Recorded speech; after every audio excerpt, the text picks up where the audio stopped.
ধন্যবাদ মাননীয় স্পিকার, আমাকে সম্পূরক প্রশ্ন করার সুযোগ দেওয়ার জন্য।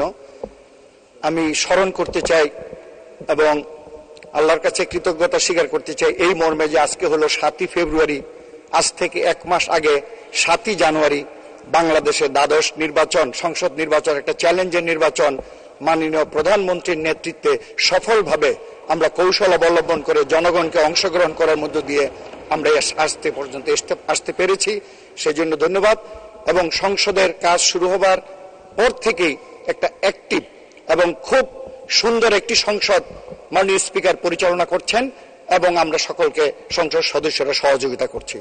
মাননীয় প্রধানমন্ত্রীর নিকট আমার প্রশ্ন, আমি মাননীয় প্রধানমন্ত্রীকে ধন্যবাদ জানাচ্ছি।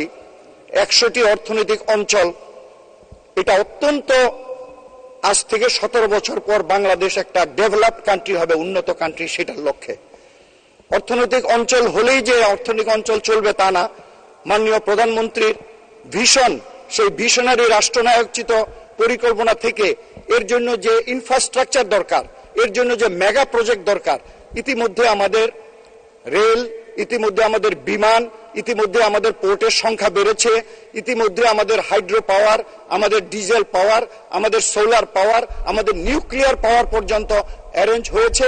এই সমস্ত জিনিসগুলি একটার সাথে একটা সম্পৃক্ত হবে। আমি আশাবাদী অত্যন্ত কানেক্টিভ ওয়েতে সফলতার দিকে নিয়ে যাচ্ছেন মাননীয় প্রধানমন্ত্রী।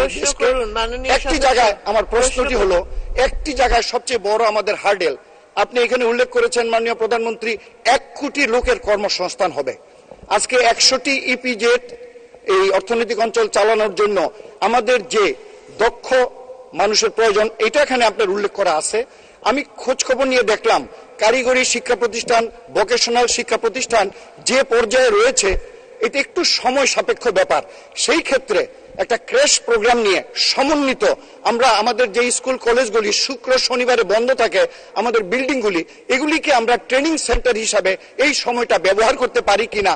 যদি সারা বাংলাদেশে আমাদের যেই বন্ধ স্কুল কলেজগুলি শুক্রবার শনিবার বন্ধ থাকে, অথবা নাইট শিফট চালু করে আমরা একটা ক্র্যাশ প্রোগ্রাম নিয়ে এই শিল্প অঞ্চলগুলিতে দক্ষ শ্রমিক শক্তি সাপ্লাই দিবার একটা পরিকল্পনা নেই, তাহলে আমরা সফল হব। এই ধরনের পরিকল্পনা